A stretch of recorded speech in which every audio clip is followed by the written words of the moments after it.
চাংখারপুলে 6 মার্ডারের সাবেক DMP commissioner Habib সহ 3 জনের মৃত্যুদণ্ড, আরও 5 পুলিশ কর্মকর্তার বিভিন্ন মেয়াদের সাজা। সশস্ত্র বাহিনীকে নিরপেক্ষভাবে নির্বাচনী দায়িত্ব পালনের নির্দেশ প্রধান উপদেষ্টার, সিনিয়র কর্মকর্তাদের সাথে মত বিনিময়। নারীদের সম্মান সহ নিরাপত্তার অঙ্গীকার জামায়াতের, দলটির বাড়ি বাড়ি গিয়ে ভোটারদের ব্যক্তিগত তথ্য সংগ্রহের ভিত চায় বিএনপি। দেখছিলেন ক্রাউন সিনেট সংবাদ শিরোনাম, এবার বিস্তারিত। জুলাই গণঅভ্যুত্থানে চাংখারপুলে 6 জনকে হত্যা মামলায় ডিএমপির সাবেক কমিশনার হাবিবুর রহমান হাবিব, যুগ্ম কমিশনার সুদীপ কুমার চক্রবর্তী, রমনার সাবেক অতিরিক্ত উপ পুলিশ কমিশনার শাহ আলমের মৃত্যুদণ্ডের রায় দিয়েছে আন্তর্জাতিক অপরাধ ট্রাইব্যুনাল 1। সোমবার বিচারপতি গোলাম মর্তুজা মজুমদারের নেতৃত্বাধীন 3 সদস্যের আন্তর্জাতিক অপরাধ ট্রাইব্যুনাল 1 এ রায় দেয়। রায়ে মৃত্যুদণ্ডপ্রাপ্তদের সম্পত্তি বাজেয়াপ্তের নির্দেশও দেওয়া হয়েছে। এছাড়া রমনার সহকারী কমিশনার ইমরুল হাসানকে 6 বছর, পরিদর্শক আরশাদকে 4 বছর, কনস্টেবল সুজন, ইমন ও নাসিরুলকে 3 বছরের কারাদণ্ড দেওয়া হয়। অপরাধ প্রমাণ হওয়ার পরও সাজা কম দেয়ায় দণ্ড বাড়ানোর জন্য আপিল করা হবে বলে জানান চিফ প্রসিকিউটর তাজুল ইসলাম।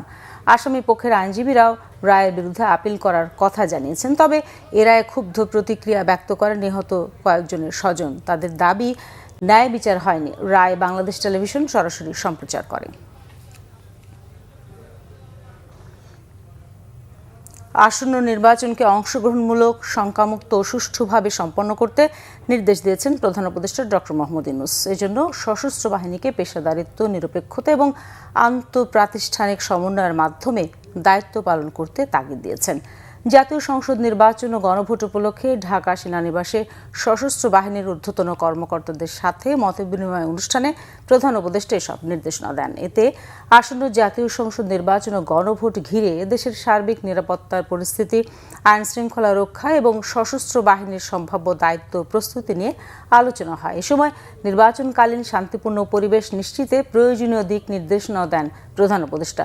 সভার শুরুতে দেশের বিভিন্ন প্রয়োজনে সশস্ত্র বাহিনীর গৌরবোজ্জ্বল দায়িত্বশীল ভূমিকার কথা উল্লেখ করেন প্রফেসর ইউনূস। দীর্ঘ সময় ধরে ধৈর্য ও পেশাদারিত্বের সাথে দেশের আইন শৃঙ্খলা বজায় রাখার জন্য সশস্ত্র বাহিনীর প্রতি ধন্যবাদ ও কৃতজ্ঞতা জানান। এর আগে প্রধান উপদেষ্টা ঢাকা সেনানিবাসে পৌঁছালে তাকে স্বাগত জানান 3 বাহিনীর প্রধানরা।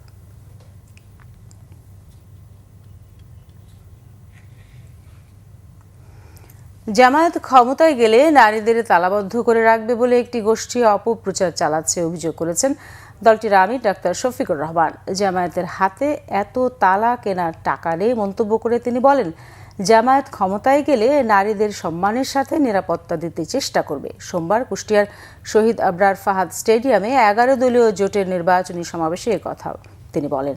এ সময় জামায়াত আমির আরও বলেন, ভোট চাওয়ার অপরাধে একটি গোষ্ঠী জামায়াতের নারী কর্মীদের নানাভাবে নাজেহাল করছে। চাঁদাবাজি করে কিছু মানুষ জনজীবনকে অতিষ্ঠ করে তুলেছে। ক্ষমতায় গেলে জামায়াত বেকার ভাতা নয়, বরং অভিশপ্ত জীবন থেকে বের করে এনে চাঁদাবাজ ও বেকারদের হাতে কাজ তুলে দেবে বলেও জানান তিনি। পরে কুষ্টিয়া 1, 2, 3 ও 4 আসনে জামায়াত মনোনীত প্রার্থীদের হাতে দাঁড়িপাল্লা প্রতীক তুলে দেন ডাক্তার শফিকুর রহমান।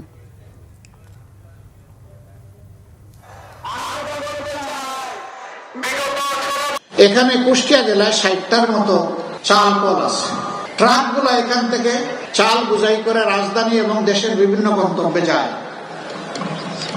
এখানে প্রতিটি ট্রাক থেকে বেসরকারি খাজনা আদায় করা হয়।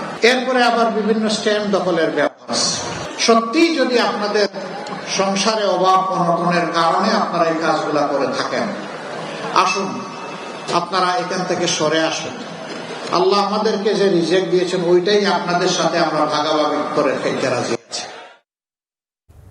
একটি দলের বাড়ি বাড়ি গিয়ে ভোটারদের ব্যক্তিগত তথ্য সংগ্রহ ও ধর্মীয় অনুভূতি ব্যবহার করে ভোটকে প্রভাবিত করা অনাকাঙ্ক্ষিত ও বেআইনি বলে মন্তব্য করেছেন বিএনপির নির্বাচন পরিচালনা কমিটির মুখপাত্র মাহাদি আমিন। গুলশানে নির্বাচন পরিচালনা কার্যালয়ের সংবাদ সম্মেলনে এ মন্তব্য করেন তিনি। মাহাদি আমিন জানান, এ নিয়ে নির্বাচন কমিশনে অভিযোগ করা হয়েছে এবং তারা আমলে নিয়েছে। অনতিবিলম্বে ব্যবস্থা গ্রহণের দাবি জানান তিনি। বলেন, দলের চেয়ারম্যান তারেক রহমানের নির্বাচনী সফরে জনগণের অভূতপূর্ব সাড়া পাওয়া গেছে বলে মন্তব্য করেন বিএনপি মিডিয়া সেলের প্রধান ডাক্তার মওদুদ আহমেদ পাভেল। সারা দেশে জামায়াতের সাথে সংঘর্ষের ব্যাপারে আইন শৃঙ্খলা বাহিনীকে আরও কঠোর হওয়ার আহ্বান জানানো হয়। ধর্মের অপব্যাখ্যা দিয়ে ভোট চাওয়ার এই অপপ্রয়াস অনাকাঙ্ক্ষিত। এটি দৃশ্যমান যে ধর্মীয় বিশ্বাস ও আবেগকে ব্যবহার করে দেশের ভোটারদের প্রভাবিত করার যে চেষ্টা, সেটি নির্বাচনের স্বচ্ছতা, নিরপেক্ষতা, অবাধ ও সুষ্ঠু পরিবেশকে মারাত্মকভাবে ক্ষুণ্ণ করছে। আপনারা জানেন, এ ধরনের কর্মকাণ্ড গণপ্রতিনিধিত্ব আদেশ 1972-এর 77(1) ঘ অনুচ্ছেদের সুস্পষ্ট লঙ্ঘন। ঢাকাসহ বিভিন্ন জেলায় নির্বাচনী প্রচারণায় ব্যস্ত সময় পার করছেন জাতীয় নাগরিক পার্টি এনসিপির নেতারা। সোমবার সকালে 10 দলীয় জোটের পক্ষে এনসিপি মনোনীত ঢাকা 18 আসনের প্রার্থী ও দলের সিনিয়র যুগ্ম আহ্বায়ক আরিফুল ইসলাম রাজধানীর খিলক্ষেত থানার ডুমনি নূরপাড়া এলাকায় একটি এতিমখানা পরিদর্শন ও গণসংযোগে অংশ নেন। এ সময় তার উপর হামলা হয়েছে বলে অভিযোগ করেন তিনি। এদিকে ঢাকা মেডিকেল কলেজ হাসপাতাল এলাকায় নির্বাচনী গণসংযোগ ও প্রচারণায় অংশ নেন ঢাকা 8 আসনে এনসিপির প্রার্থী নাসিরউদ্দিন পাটোয়ারি। পুরাতন বন্দোবস্ত টিকিয়ে রাখতে সর্বোচ্চ চেষ্টা চলছে জানিয়ে তিনি গণভোটে হ্যাঁ এর পক্ষে ভোট চান। অভিযোগ করেন একটি দল হামলা করে নির্বাচন ভণ্ডুলের চেষ্টা করছে। আরিফুল ইসলাম আদিবের উপরে একটু আগে হামলা হয়েছে, আমরা এই হামলার তীব্র নিন্দা জানাই। আগে আওয়ামী লীগ হামলা করত, এখন বিএনপি হামলা করা শুরু করে দিয়েছে। হামলা মামলা করে জাতীয় নির্বাচন বানচাল করা যাবে না। নির্বাচন কমিশনার অবসরপ্রাপ্ত ব্রিগেডিয়ার জেনারেল আবুল ফাজল মোহাম্মদ সানাউল্লাহ বলেছেন, ভোট কেনাবেচা ঠেকাতে এবার প্রতিটি আসনে মোবাইল ব্যাংকিংয়ে নজরদারি থাকবে। চাঁদপুর জেলা প্রশাসকের সম্মেলন কক্ষে আইন শৃঙ্খলা রক্ষাকারী সেল এবং ভিজিলেন্স ও অবজারভেশন টিমের সাথে মতবিনিময় সভায় তিনি কথা জানান।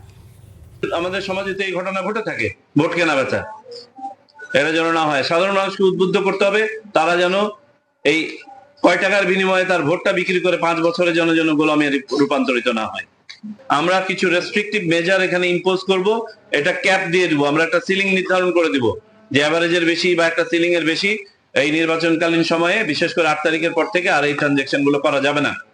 তো আপনারাও খেয়াল করবেন যে এমএফএস ব্যবহার করে এই বিভিন্ন ধরনের আপনার নগদ হোক, বিকাশ হোক, রকেট হোক, ইত্যাদি এর মাধ্যমে যেন টাকা বিলি না হওয়া শুরু হয়। বিষয় হবে আন্তর্জাতিক প্রসঙ্গ।